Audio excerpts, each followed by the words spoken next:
This is the story of a memory card. The GameCube in which it resides is my second, as the first one has long since expired, but the memory card stayed. It was responsible for housing many cherished memories in my childhood and my adolescence, even a couple memories from my early adult life. Much of its time was spent in the Nintendo Wii.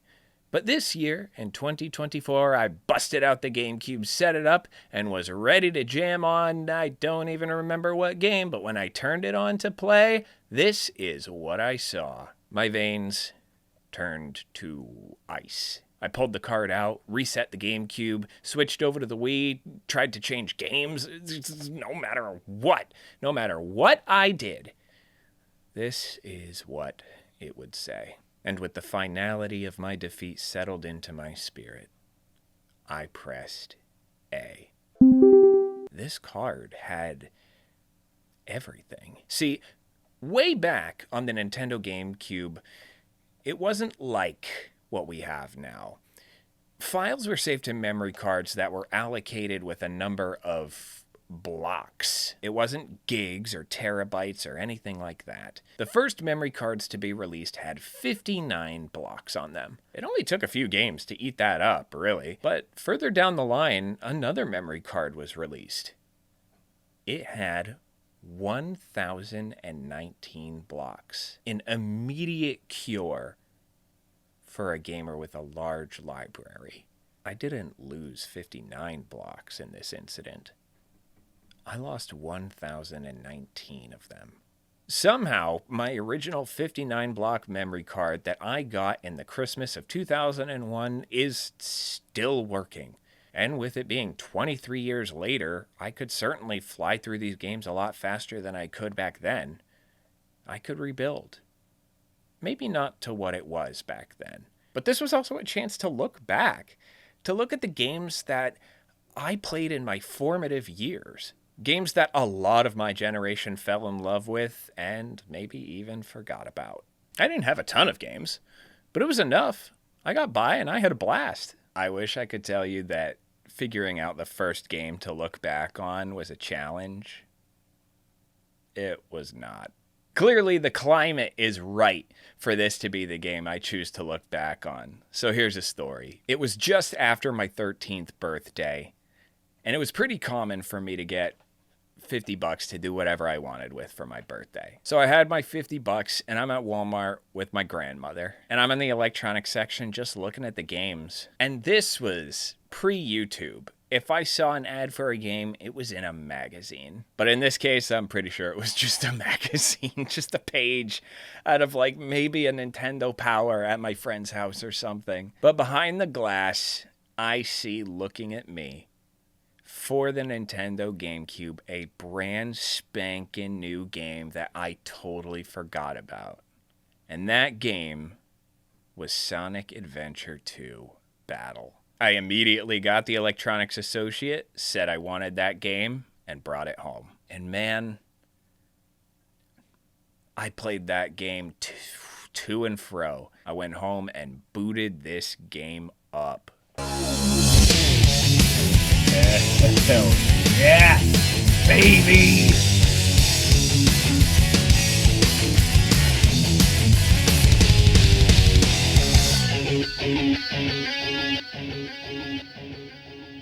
I mean, how are you not positively stoked to the max to jam on this game into tomorrow with an opening like that? So looking back on this game is fun. And I know it's like the super popular thing to do right now, but it's what I wanted to do right now too. Starting a completely new file in this game felt a little surreal. At first I'm turning the rumble feature off, and I know that was like super fun to have built into the controller, finally at long last. Unless it's like a vital part of gameplay, I'm honestly not a huge fan of it, especially in competitive games. I mean, you know we're doing hero story first. I don't have a choice. You don't have a choice. You play hero story first. The game wastes absolutely no time in establishing exactly who Sonic is as a character. He busts out of this plane and uses a piece of the plane as a makeshift snowboard to land in the middle of some city streets. It's really hard to not watch this cutscene, even at my age, and just feel like a kiddo again. It felt fantastic. And City Escape is iconic. This song immediately just puts you in the headspace to love the ever-loving out of everything that is going on right now. I remember thinking as a kid how hilarious it was that anytime Sonic even just like taps one of these cars, they're gonzo, man. They are flying down the street with reckless abandon, and they're taking every car they touch with them. Insurance companies must love him. No, insurance companies, that's too real. We're talking about Sonic. One thing I noticed right away with the early sections is honestly how much of my muscle memory and my memory in general was still intact for this game. I wanted to do things that I couldn't do because I didn't have the items for them yet. I was so used to going through these stages New Game Plus style. I don't even know what I could say about City Escape that someone somewhere hasn't said already. This is one of the most iconic levels in 3D Sonic, or Sonic in general, that there's ever been. From the level design to the absolutely baller soundtrack to the carefree spirit that it instills in the player. This is just top tier Sonic, plain and simple. I mean, City Escape's goated. You can't change my mind, period, bar none. So day magically turns to night, and Sonic dispatches this Bigfoot robot with probably more difficulty than he canonically could, and suddenly he realizes what's going on. Yes, the world was indeed wide enough for two fast hedgehogs, as Shadow the Hedgehog makes his grand appearance. And something I gotta tell you about this game in general that I think it lived in the back of my memory, but it really just stands out more now, is how loud the music is compared to the dialogue. And I forgot how often people just talk over each other. Wow, he's fast! Hey, it's not his speed. He must be using the Chaos Emerald to warp the shadow. And then he just leaves. He dips. And we flash over to our first parallel storyline with Knuckles. Just let it go. You just don't know when to give up, do you? The first thing my sister said when she saw Rouge the Bat was, "Is that a bat with boobs?" Yes, behold Rouge the Bat, a character design that awoke a sleeping giant in many a young adolescent back in the early aughts. She's kinda sorta up there, maybe a little bit lower than Crystal from Star Fox Adventure Dinosaur Planet on the I just learned something about myself-o-meter. It's funny because at the time, this character design was the most revealing character that I had in any of my library of video games. This was the most scandalous it got.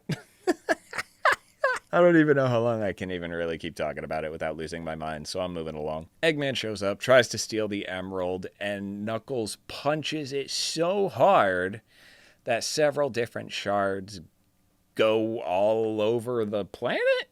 And Rouge and Knuckles begin some parallel missions of each of them finding shards of the Master Emerald to put it back together. Knuckles wants to protect it, and Rouge just wants it. But she's like mysterious and so clearly she has another motive or something. I don't know. Kind of funky for Eggman to say, If I'm not mistaken, this is the Master Emerald, isn't it? when he canonically stole it once already. This audio editing does crack me up, though. I can't help it. And then the cutscene ends so abruptly, it kind of feels like they just needed to, I don't know, give it a few more frames. All the world's gems are mine to keep. Yeah, we'll see about that, Batgirl. Then we get slapped into Wild Canyon. And you'll notice a complete shift in musical style from Sonic to Knuckles levels. See, all 6 characters have a different flavor of music going on. Sonic, we got like pop rock style, and for Knuckles, we got these funky R&B rap songs. There's like a whole lot of stories flying back and forth about how these songs came to be. Other YouTubers have gotten into it. I'm not gonna. Go look up their video essays if you want to check that out. It is very interesting. But I just want to say, like, just look at these lyrics while the music plays. I don't know. That's what I'm representing. Never seen a mic hog spit like a menace. Wild cat, fun. I gotta taste that, huh? Yeah, rouge, she's sexy and smooth. A double cross my thief. That's how I put my truth.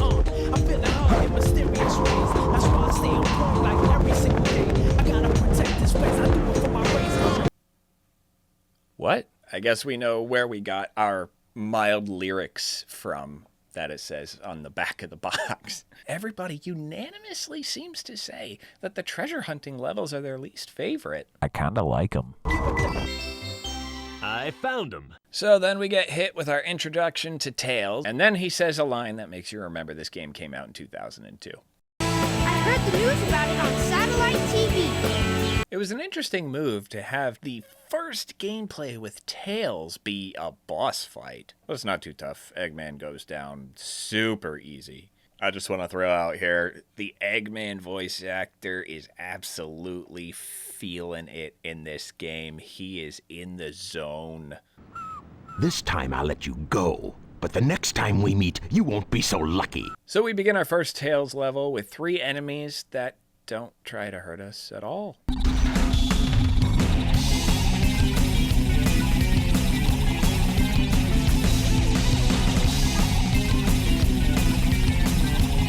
Tails' music is still kind of pop rocky, but it's not as heavy as Sonic's. So Tails lands on Prison Island to bust out Sonic, which apparently they caught him.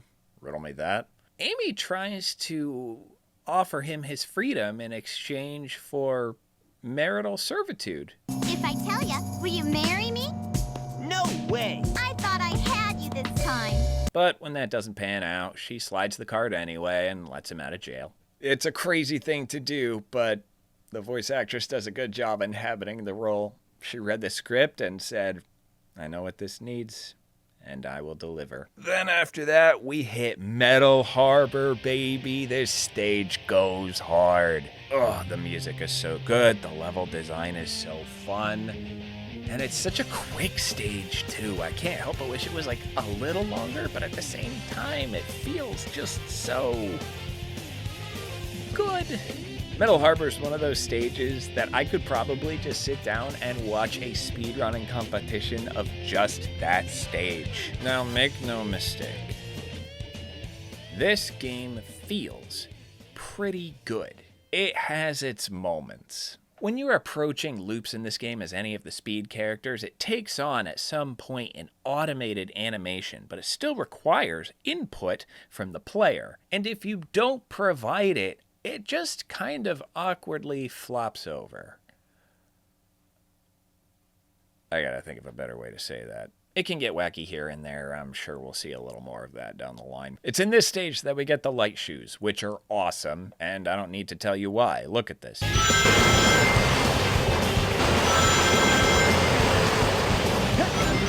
Eventually, toward the end of this level, you make your way to a rocket launch, and you have 15 seconds to grab onto it when it blasts off, or you're gonna get nuked. So I make my way to that part of the stage with an immaculate amount of time remaining, and then you shred down a vent, and that's the stage. Good job. Pat yourself on the back, you beat Metal Harbor. So then Sonic is in the jungle. If I know how. And we get this iconic scene. Phew. So far, so good. Hey, that's... That blue hedgehog again, of all places. I found you, Faker. Faker? I think you're the fake hedgehog around here. You're comparing yourself to me? Huh? You're not even good enough to be I'll my make you fake. eat those words. There's no time to play games. You won't even get the chance. And for some reason, my muscle memory here just completely failed me. I died multiple times. I don't know why or what's wrong with me or what's right with me. Or 2024 is the year that I beat Dark Souls for the first time. I played Demon Souls last year. I beat Dark Souls 3 times because I was like, all right, I get it. This is pretty goated. So Shadow runs off before the island is set to explode, and Sonic's like, blows up! And then we start Green Forest, another banger of a stage with a banger of a soundtrack. Man, this stage just has so much momentum to it. I love the way it feels. And when I went through to replay the levels to do some of the missions, man, I always look forward to this one. This stage is just awesome. Somehow my childhood memories were intact enough for me to remember that there is something back here if I jump off this cliff.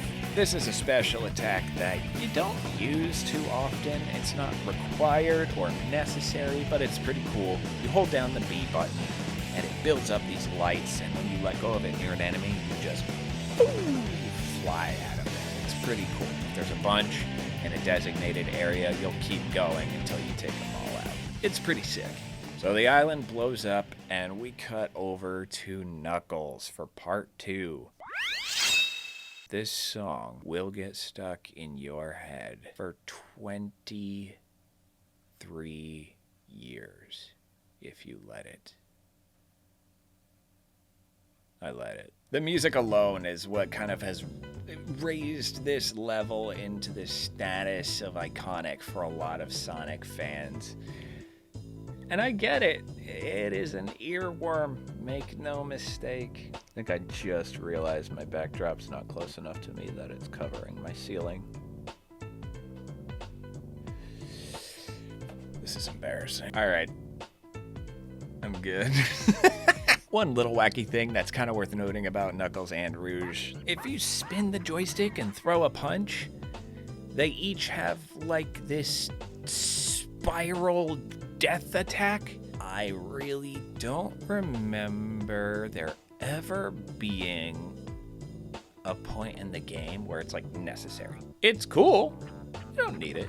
For as much as I like these treasure hunting levels, sometimes the placement of the shards is really wacky. Like, come on, just give it to me.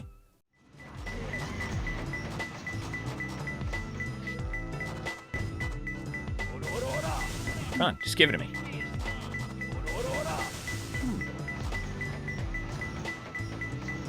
Come on. Come on. Ah! Okay. Then we get the first version of a cutscene that is just forever ruined for me. Eggman comes out with a super weapon and blows up half of the moon. The realistic and extremely dire consequences of which will not be addressed in this game.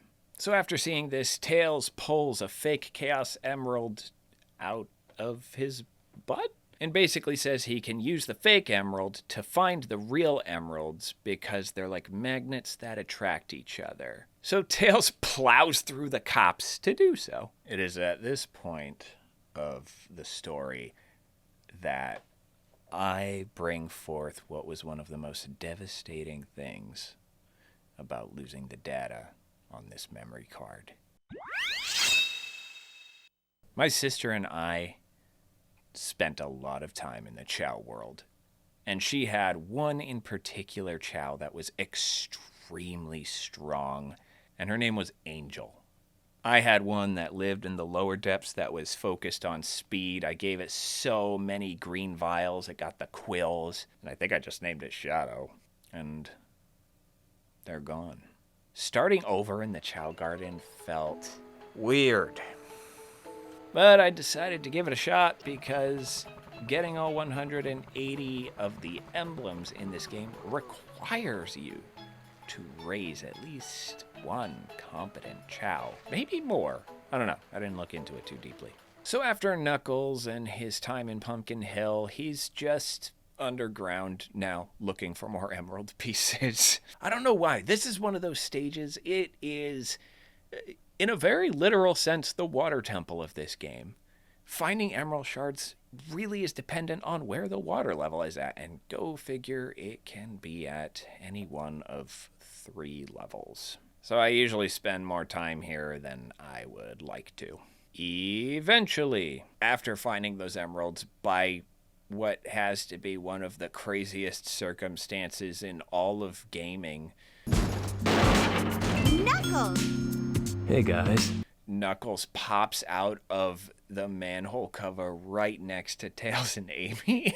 Now, if Knuckles had been feeling a pull to go towards Tails because the Master Emerald shards he has recovered were drawn towards the fake emerald that Tails had, that would actually make a bit of sense. No reason is given. Is just there. So Tails continues his unrepentant streak of committing high crimes by hacking into government computer systems and finding the transcripts of the phone calls between the president and Eggman after he blew up half of the moon. So Tails gets in his robot shooty plane car to go chase down the president, as one does. So they want to find the president so they can trace the phone call to find Eggman. Which, I can't imagine that the US government hasn't already done that. It never really dawned on me when I was a kiddo how crazy that plot point is. I love it. Like, thinking about it, putting any iota of time into actually thinking it through. Tails is kind of a maniac in this game.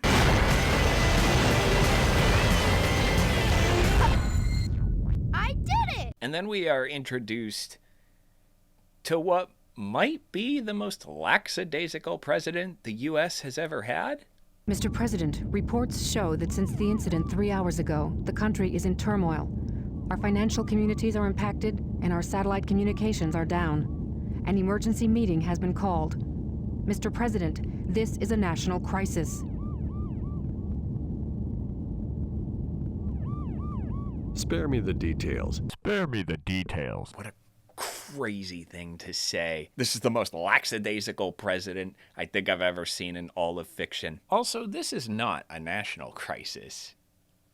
This is a global crisis. So Sonic and Tails catch up to the president, break the communication equipment in his vehicle, and trace the call to where Eggman is. Space! Oh man, this plot is crazy. Honestly, this story is crazy, and it does not get less crazy. So, hard cut to desert area, and at this desert area there's a launch site. So Tails goes off on his own to find the entrance to the that's cool, I guess. Alright. Tails goes off on his own to find the entrance to the pyramid so that they can get to space, find Eggman, stop him from blowing up the other half of the moon. It's a pretty I will say, one thing that does kind of make me sad is that they did put Tails in a robot. In the Chow Garden, he plays differently. He flies around, runs around. The animation on his tails as he runs around is super cool. But in the game, they put him in a robot, and it feels so... Oh, I want to fly. I want to fly around. I loved flying around as Tails on the Sega. So Tails finds the entrance, and we hit our next speed level with Sonic called Pyramid Cave. Sonic really did get the best of the bunch here. None of his levels are bad or even okay. Pyramid Cave is another solid blast with a ton of momentum, speed-based gameplay that is just super fun to go through every time, man. Every time. It only has one little section where I was like, I could do without that.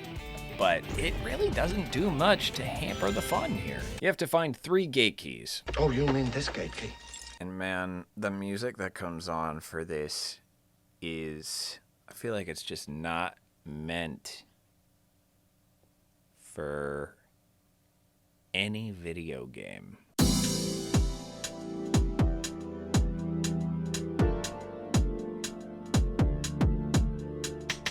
Apparently I got a Chow key in this stage, and Knuckles is not quite so good at finding the healthy side of his paternal self. So we're introduced to the first boss that Knuckles gets to fight, which utters a sound that I wish I could have been in the recording studio to watch the actor deliver. The theme song for this fight. It's a banger.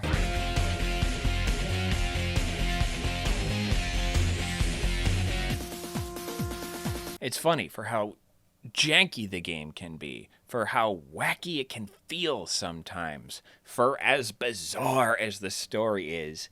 Man, you're just feeling it. And I think the music really went a long way in helping with that. I'm not saying the gameplay is bad. I actually think, for the most part, the gameplay is remarkably good, especially for its time. I mean, there's no doubt your biggest enemy in this game, it's the camera. So Eggman says a quick hello, busts out his robot that he just keeps in the pyramid just in case, I guess. I guess he just keeps it there. I don't know. And while you can use a typical homing attack to beat this boss, using the light speed attack feels so much better. I do appreciate that as this boss's health gets whittled down, he eventually starts using more desperate attacks, and you can see him short-circuiting a bit, until eventually he uses his ultimate move. I call it the bartender cut me off. Sonic wins and quips, Nice try, Rocky. so there it is. Sylvester Stallone is canon in Sonic Adventure. Congrats. Am I misunderstanding something? Did he broadcast from space, call the president from space, blow up half the moon, come back down to Earth, and then go back to space? Am I thinking about this too hard? I feel like I'm not. So I guess somewhere in all the hustle and bustle, Knuckles put the shards he has recovered into the cargo bay of this shuttle, and they smack into a rock, it opens, and now all the shards have to be recovered in space. So Knuckles dips to go find emerald shards in space, and we get our next Tails level. And because it's a Tails level, yes, I died. Chow World time, baby. Let's go see how we're doing. I keep on having a hard time focusing on the lens in front of me because I'm right there.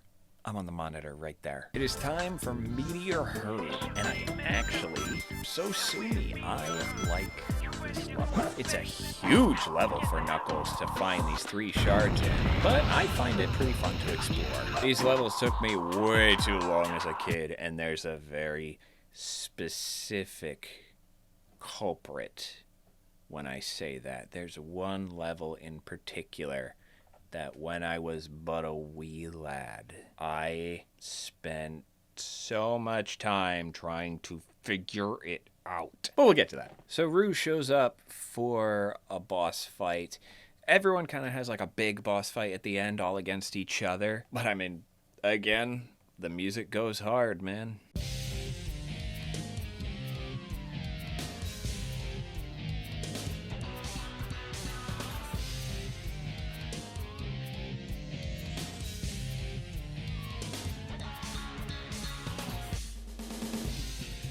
And the fight ends like this.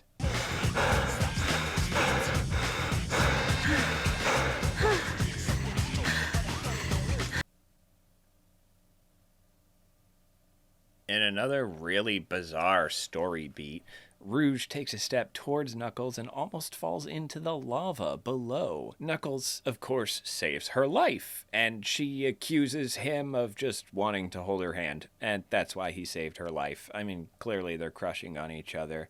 None of that is why this is weird. It's weird because she's a bat. She could fly. She'll be fine. So she gives them back for a baffling reason. Fine, then just take them. They stink like echidnas do. And so there it is. The emerald is back to normal. Good to go. And Rouge takes off with a little smirk.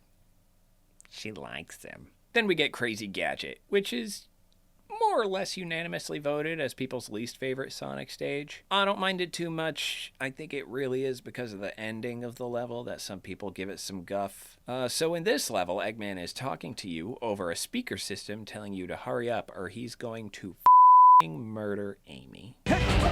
You're too slow! Sonic, if you don't come here, she will die! Somehow I managed to do this, which I don't think I've ever done before. This level also introduces some monsters that look similar to Chaos from Sonic Adventure 1 and provide us with the most fun opportunity to use the light speed attack. Is it the light speed attack? I'm just gonna call it the light speed attack. I'm really struggling with not talking with my hands.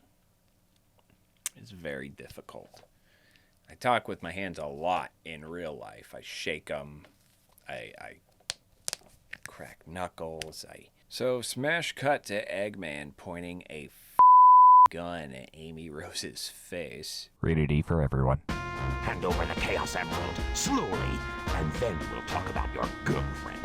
That is, if you really care for her. Again, this voice actor. The scenery is this pastime snack, man. He's chewing it up, and I'm here for every second of it. In a pretty clever move, Eggman connives the information out of Tails that Sonic doesn't have a real Chaos Emerald and blasts him into space where he just explodes. And taking absolutely zero time to celebrate his perceived victory over his longtime nemesis, Eggman gets right back to work. And we hit Tails' big boss fight with Eggman. I remember this fight was a lot harder for me when I was a kid.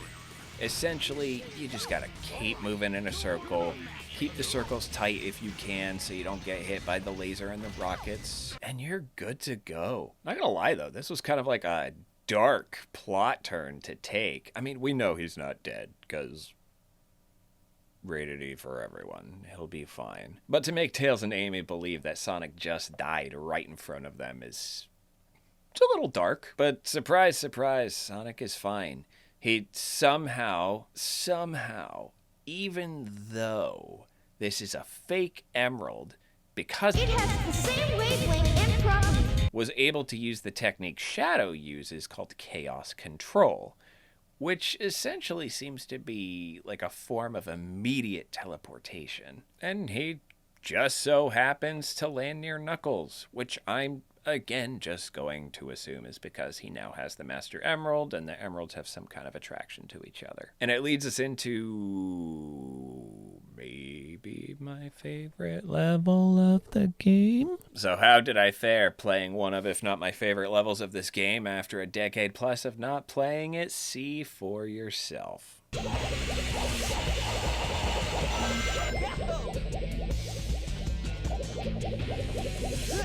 If you've played this game before, then you know that what I just did was, honestly, in a very sad way, kind of impressive. This level is very momentum-based, using a lot of grinding, which really is just like holding the B button and maybe balancing yourself a little bit. But the sense of speed in this level, I love. I love timing my bounces on the rails to get the most momentum I can. I love the heavy soundtrack in the background, which I've said 47 times in this video, but I'm probably going to say it like 81 more times. This is a killer final level. I really love this level. But this takes us to the final boss of the hero's story. This boss fight opens hard. Before this is over, I'll show you the true power of Chaos Control! So you get the right amount of hits on Shadow, he goes down, and you've beaten the hero story with what I kind of find to be a little bit of an unsettling final shot. I don't know why. For some reason, this particular image is just not peaceful to me. I don't know why this final shot is a little unsettling. I think it's because it kind of looks like he has hair. He kind of looks like he has hair in this shot. I'm looking at the shot right now. Yeah, I think that's what it is. Well, boy, wouldn't it be a shame if we didn't have the other half of that story? We do. So we cut back to the beginning of the story to find out what all the parallels were, and we start with Eggman breaking into an abandoned military base that was once upon a time housing an experiment being worked on by his grandfather. But the military shut it down because they were concerned about what the experiment would yield. Just like the first level with Tails, keep running, keep shooting. This is hard. I want to keep my hands down. I don't want to talk with my hands. Apparently, I got a Chow key in this first level, which puts Eggman in the player's control on his feet, and his movement is different.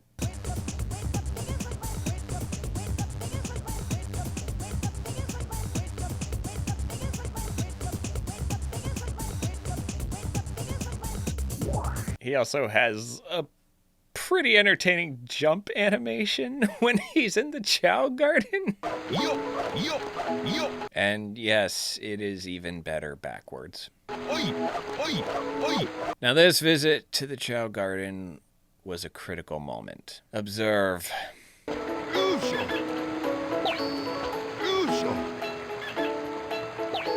Yes, behold the almighty eyebrows. These eyebrows will play a pivotal role in my Chow's future. So after the eyebrow implant, Eggman finds the military's top secret weapon. And in utilizing it and getting it figured out, he uses a very strange line of dialogue. It's a lot smaller than I expected. Never heard anybody say that about anything ever at any point in my life at all. So Shadow gets a parallel boss fight to Sonic's Bigfoot. Shadow says he'll grant a wish for Eggman, but then he just kind of like buggers off and says, "I'll meet you in space."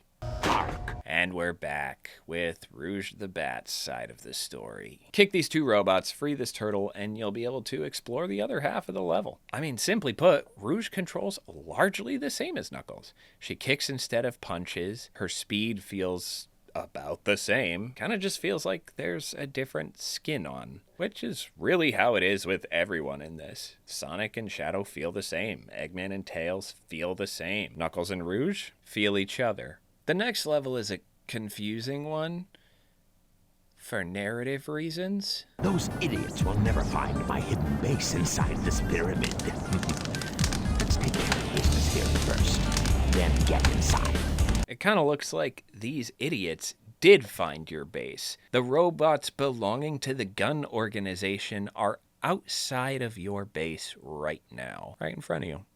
You have to shoot them to get there. Oh yeah, by the way, there's like this paramilitary branch called Gun. Yes, I'll get to them in a bit, but by and large, most of the robots in this game are made by them. Eggman catches a news broadcast showing Shadow running away from the police after having stolen a Chaos Emerald, which leads us into a bit of Shadow's backstory, was that some of the soldiers from this paramilitary organization named Gun were chasing him down, and a young girl named Maria helped him escape, but presumably some of these soldiers killed Maria. So Shadow's got a pretty big bone to pick with Gun. But now we're on to some Shadow gameplay. And Radical Highway is an awesome start to it. We get introduced to Shadow's flavor of music here, although you kind of pick up a hint of it in the boss fight with him at the end of the hero story. Different flavor of rock from Sonic, but different enough. And still just the right amount of janky. Again, there was like this quick little moment in this level where I was like, even though this level is so fast-paced, so fun, so forward-moving, there was this split moment where my muscle memory started screaming at me. And sure enough, trying to be sneaky, but I got this game burned into my brain over 20 years ago. Cut to Rouge mysteriously speaking with somebody, attempting to break into Eggman's headquarters. And she has to treasure hunt 3 keys to do it. I got it! Shadow explains that one of the things Eggman's grandfather built was the Eclipse Cannon, an old weapon of destruction so powerful that it needs all 7 emeralds to harness enough energy to activate, but when it fires, it has enough destructive power to annihilate a planet. But in concocting a scheme to activate this weapon, Rouge the Bat shows up. She also got to space somehow. It's a space transporter. Eggman comes out as a pretty strong team leader at this point in the story. The three of them bamf back down to Earth and basically make a plan to steal a Chaos Emerald. Eggman's going to distract the troops single-handedly. Shadow is going to plant dynamite all over the island to blow it up once they leave, and Rouge is going to be the one who actually breaks in to steal the emerald. The next level is Eggman's, and honestly, my favorite thing about it is that at the beginning, there's just a bunch of dormant gun robots, and you can just hold down the B button and get as many as you can. That's one of my favorite things about the shooting levels, is to try to accumulate as many targets as you can to just go off on a big old combo. Somehow, the gal who loves Sonic deeply mistakes Shadow for him and throws herself on him before realizing her mistake. But Tails shows up to keep her out of trouble, and that gives us our first Eggman boss fight against Tails. Security Hall's a pretty decent level. I mean, all of the treasure hunting levels, what is to say? So after finding the emeralds, Rouge gets her own boss fight against her own Bigfoot that can fly around the room. One thing I've never really understood is that when Rouge finishes a level, they gave her ears slinky physics. I don't know what that is. But the situation leaves Rouge stuck in the security hall, and she's not going to make it out before these bombs go off. And it causes Shadow to have some flashbacks to when Maria saved his life and sent him off while she had to stay behind to die. In a little moment of characterization I actually really appreciate in this game, Shadow is angry that his conscience is too strong to let him leave her behind. Somehow in the same biome as Green Forest was in the hero story, we're then thrown into Shadow's next stage, White Jungle. A more tropical rainforest than what Sonic was running through. Which, again, same island.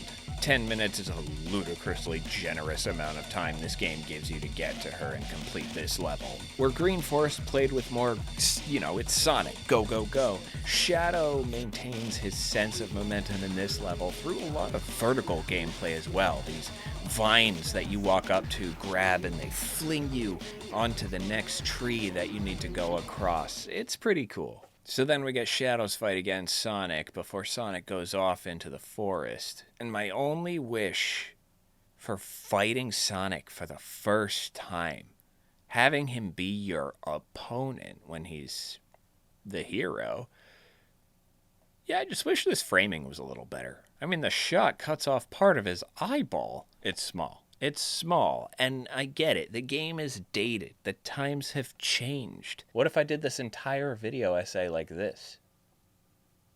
Be a little distracting, wouldn't it? So after I totally beat Sonic without dying one time whatsoever,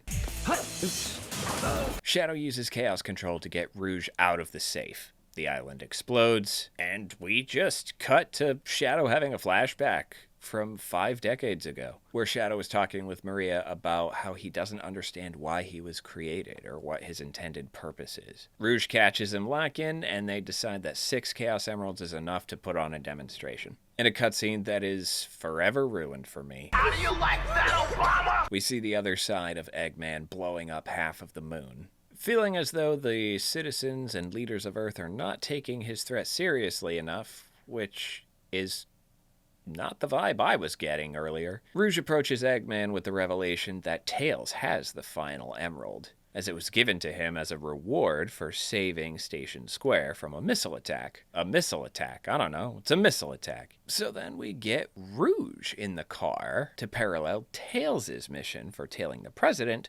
Well, Rouge is tailing Tails. Somehow her car is souped up enough to catch up with a plane. After this level, the pursuit gets handed off to Shadow. So now we get Sky Rail Zone. I did not zoom that in. The camera just decided. I like Sky Rail Zone. I think it's super fun. It keeps on going and developing the idea and finding mechanics to keep Shadow's gameplay more vertical without it running the game at a feeling slow. And I think they largely succeeded with that. So Eggman caps off the pursuit by intercepting them at the base, just like he did earlier. But in this version of the story, after Sonic defeats Eggman's robot, it goes on the fritz and attacks him. While on the Ark, Rouge makes a discovery that the project meant to yield the ultimate life form, thought to have been the project that yielded Shadow, may not be what anybody thinks it is. Also, upon seeing that they now have intruders on the Ark, she bugs off to go handle that. And by handle that, I mean find pieces of the emerald in space. Now, way back, early in the hero story, I talked about liking the treasure hunting. But I also mentioned that there was one level. That level is Mad Space. Mad Space is gigantic. It is a gargantuan level. It's got a lot going on. And I just remember anytime I would get stuck on this stupid orb, I couldn't figure out how to get off of it. Turns out there's just like a switch at the top and it puts out a rocket. You get on the rocket, you go flying somewhere else. Each of these little planets have their own gravity fields that you get pulled into. Dude, I love the music from this game, but I was stuck on this level for so long when I played this that I got sick of the song. I mean, for crying out loud, even as a full-grown adult, this level still took me 10 minutes. I don't know what it is about this level. It can't just be that it's as big as it is. There's some kind of deep, dark magic at work with this level that keeps me from finishing it quickly. We get the Knuckles boss fight. Not 100% sure how I won, though. I guess I just kind of kicked him off screen or something. We hit what might actually be my favorite level between Tails and Eggman, Cosmic Wall. Part of the issue I have with these levels is that if you collide with something, you just sink. You die, you're done, you're out. But in this level, the gravity is low. And as long as your thrusters are active for the first few seconds, you actually rise. And it just makes the level so much more fun to go through. You feel so heavy and clunky in the Tails Eggman levels. This was just a really nice change of pace and easily made it as my favorite of these levels. So this brings us back to where Eggman was when he was holding Amy hostage. This weaves us back again into Sonic getting exploded in space and to the final boss fight against Tails. Not the final boss fight. Final boss fight against Tails. Cut over to Rouge and Shadow talking about getting all the emeralds, and Shadow catches Rouge saying that she will steal all the emeralds once they have them all. Then Shadow puts together that she's actually a government spy. You're that government spy, Rouge the Bat, aren't you? You're that spy, Rouge the Bat. How many Rouge the Bat spies are there? Also, Shadow just woke up from a 50-year coma. How does he know who she is? Did he just, check Wikipedia when he woke up? Did we have Wikipedia in 2002? January 5th, 2001. Okay, so Shadow woke up, checked Wikipedia, and found out that Rouge the Bat is apparently a famous government spy, which I don't think is something you ever want to be. I don't think you want to be a famous government spy. But after Shadow figures that out, she retaliates by revealing that Shadow is not the ultimate life form. He is not what that project yielded. Something else is, which leaves to question who or what Shadow even is, and what kind of identity there is to find when your creator's not alive to tell you anymore. And that slaps us into the final level of the Dark Story. Final Chase is a mixed bag for me. It's got some good stuff going on. The way that this level incorporates Shadow's vertical gameplay is just kind of these tubes with their own gravitational field, and you just run up them. Not gonna lie though, I love the way it just throws him in there, slams him onto this rail going 487 miles an hour shooting through these hoops. It's really aggressive. Completing this level carries us over to the final Sonic boss fight. And quite to the contrast to the first one, the shot of him looking at you as his enemy is pretty imposing. He runs parallel to you in the dim light while you can barely see the green in his eyes. Just these glowing whites that are there to take you out. After this, we cut to Eggman, who puts the final emerald into the console as he makes his final thrust towards global domination. But in the background, the alarms go off telling him, "Heads up. It's not gonna work." Then we cut to the credits with Shadow's theme. And I remember thinking, oh, that's the game? That's the end?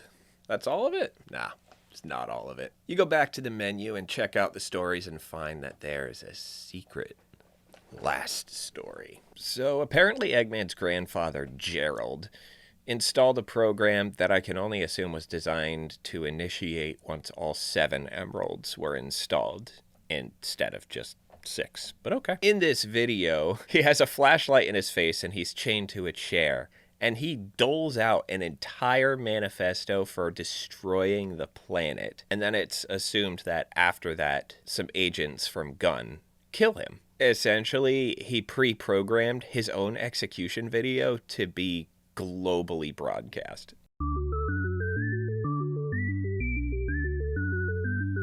I mean, they ask him if he has anything else to say before they kill him. It's kind of amazing they let him get away with saying all of that without killing him. This was going to be Gerald's ultimate revenge for the death of his granddaughter, Maria. He was not going to hold Gunn responsible. He was going to hold Earth responsible. And in the midst of learning what this plan was going to be, I get a gentle reminder that I am in fact playing this on the original hardware. They were sent to destroy the Who needs a story, right? But hey, getting to hear that sound is always a treat. Why not? Give me all the errors you got.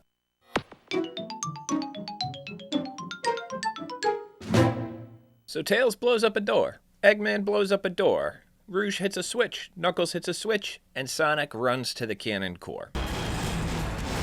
And what better time is there than now to go back to the Chow Garden? Don't worry, buddy. There's always time for you, my child. So Amy finds Shadow and gives him the old talk no jutsu. I am so upset that there's like not many better ways of phrasing that. Sonic and Knuckles are at the cannon's core where they find Gerald's original Ultimate Lifeform experiment.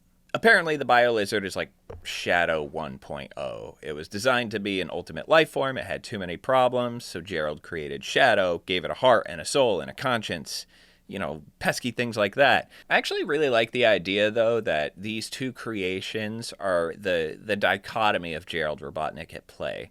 The BioLizard represents this uncaged want for revenge through this being that had inherent flaws that became more and more apparent as it grew. And then in realizing that this really wasn't the proper way forward, Gerald created Shadow, but ultimately, at the time of his death, he was in a mindset of despair and revenge. And it's up to Shadow for that greater half to prevail. I don't know if that was intended poetry or not, but it plays. So Shadow beats up his older brother, and he doesn't take that defeat lying down, bamps himself to the front of the ship to attach himself to it so that he can personally launch it into the Earth. So what's left to do? You know what it is.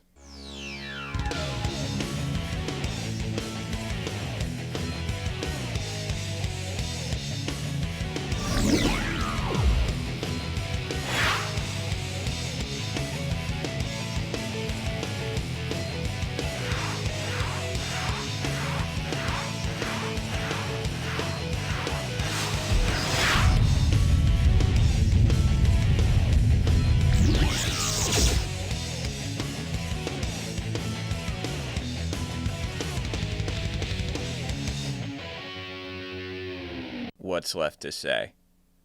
Really, what is left to say? This moment is so iconic, so ingrained in the childhood recesses of my generation, even with this goofy little hand motion that they're doing here. What the f*** is that? You feeling it? You feeling it? That music from the menu comes up, those double bass pedals start trashing your mind, and this boss fight starts. And I wish I could say it was a difficult fight in my 30s. It's not. It was a lot harder when I was a kiddo because I kept getting hit by those stupid little bubbles. All right, we're at that part of the video. Let's talk about the song, man. This boss fight was a moment that gamers felt invincible. Like victory was nothing short of inevitable. And to say that the music played a part in instilling that feeling in us is an understatement. Now, the band playing this song is called Crush 40, and I never heard of them. I never played Sonic Adventure 1, which is where they debuted playing music for this franchise. Now, the singer for Crush 40, Johnny, I'm fine. Johnny Gioeli. had a pretty extensive, there goes my light, had a pretty extensive history in writing and doing the lead vocals for rock music, all the way up to just before writing for the Sonic franchise. And man, you gotta imagine, I have not poured through the interviews or anything like that, but you just gotta imagine getting the phone call after all these years producing music, being like, wanna write stuff for Sonic the Hedgehog? You gotta be like, it's out of left field, but oh, sounds kind of fun. Okay. How can you know?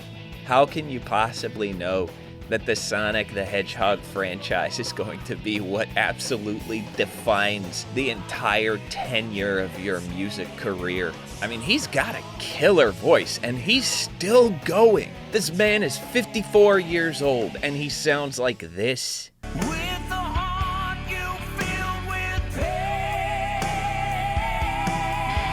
Even the name Crush 40 is a little wacky. And I'm looking on Wikipedia right now. Apparently, part of the inspiration for the name was the soda, but there was an added motivation that he wanted to crush his 40s. I respect the shit out of that. But this song specifically has taken on its own life. Anniversary concerts showcasing Sonic music that use this song set the place off. And I think the lyrics, even in and of themselves, kind of resonate. I mean, we're not talking like Sound of Silence poetry here, but this strikes a different kind of chord. Clinging on to tomorrow when today sucks. Hold on to what if. It's a good line. This song has so much hype that after the trailers for the third Sonic the Hedgehog movie dropped, fans were clamoring to know if this song was going to be in the movie. And I can't imagine it's not gonna be. I mean, these movies have somehow defied the odds and done a pretty good job satisfying the fans. And to leave Live and Learn out of that equation, it would just be a severe out-of-touch miscalculation on the studio's part if they did that. And I know that means that this little segment of the video is gonna age one way or another in like a month. Let the chips fall where they may, baby. And Johnny himself just sounds like a nice dude. He does interviews, he goes to these concerts for Sonic music and performs live, and he sounds incredible. I mean, listen to this guy. It's crazy. He's not even crushing his 40s anymore. He's about to crush his 60s. I also love that the top comment under this video is someone who sung this at their school singing competition, and everyone was like, Sonic music? Are you crazy? And then he just won. He won. He took first place. I love it. I mean, what a wacky thing to make iconic. It's the story of two hedgehogs who run fast using 7 magic rocks to turn gold and fly through space and beat up a lizard that's about to crash a space station into the Earth. It's crazy. It's out of this world bonkers, dude. I'm in. I'm totally in. Like the music just sucks you in. You're feeling it. You feel invincible and you're going for it. And you know what? I beat the out of that lizard. So Sonic and Shadow team up and use a humongous chaos control to bamf the space colony Ark back somewhere where it won't do any harm. But the use of this much energy takes its toll on Shadow and dying in the process. Maria, this is what you wanted, right? This is my promise I made to you.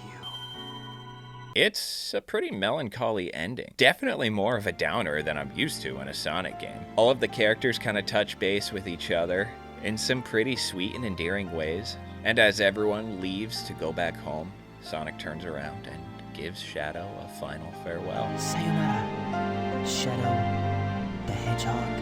And that's the story for Sonic Adventure 2.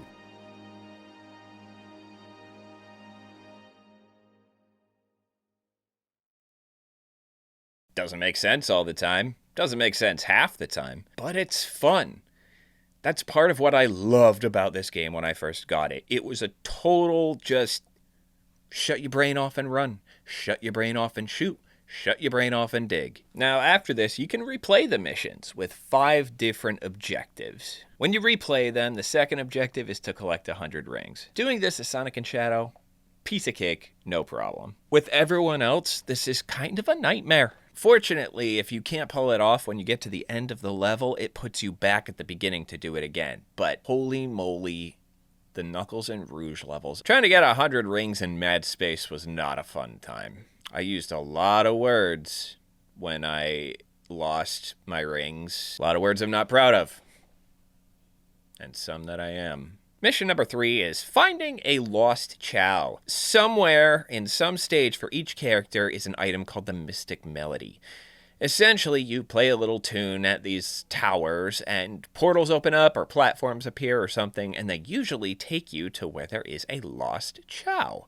You can go through the entire campaign and not find the Mystic Melody for each character, so you gotta do some digging around in the stages to figure them out. Next is completing a stage within a certain amount of time, and I never really had a problem with this. Then there's hard mode, which is just different enemy placement, maybe stricter time limits, really not that bad. However, for the car levels, hard mode is fine, but there's no alternative route to take to find a lost Chow. So the side objectives for completing these levels are to complete the levels without touching a wall or without hitting another car. Both of these are a lot harder than they sound. The steering in this game is wacky. The cars control in a very linear fashion where they don't really turn, they drift unless you tap the A button while you're already holding it down to drive. Then you'll go into a turn, but it takes a while to steady out. When I set out to make this video, I wanted to get all 180 of these emblems, sorry, my bad. Because when you get them all, you get to play through a 3D rendition of Green Hill Zone, which sounds awesome. And you know, maybe someday I will. The objective of this series is not to complete 100% all of the games from my childhood. It's just to look back and to find a way to put into words, to put into video what it was about these games that contributed to my adolescence and maybe even contributed to my adulthood. That's why I spent so much time talking about Live and Learn, because that was a massive contribution to the Sonic fandom at large. It was just something special that touch the fans. In a good way. In the best way. But the game brings in mind something that I myself, being in a tech profession, kind of has to reckon with. Which circles back to what inspired me to start making these videos in the first place. At some point, tech will fail. I'm not talking like technology as a whole will fail, the apocalypse is nigh. Not like that. Like, at some point, my phone's just going to stop working. At some point, the best camera I have in my arsenal, it's going to stop working. At some point, this microphone is going to stop working. The time for that memory card came. And sometimes when those things fail us, they take things with them.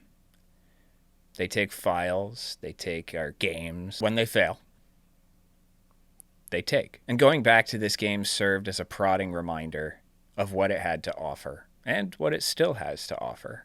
Being in my 30s, not every day is easy. There's a lot of days where I feel like I missed a boat.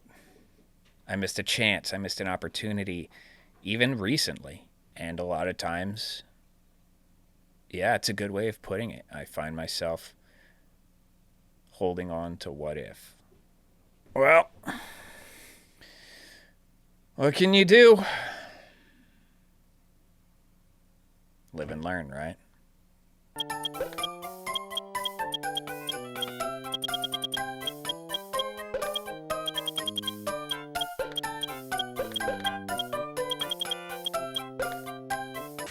You, Bogdan. What? I said you and your eyebrows.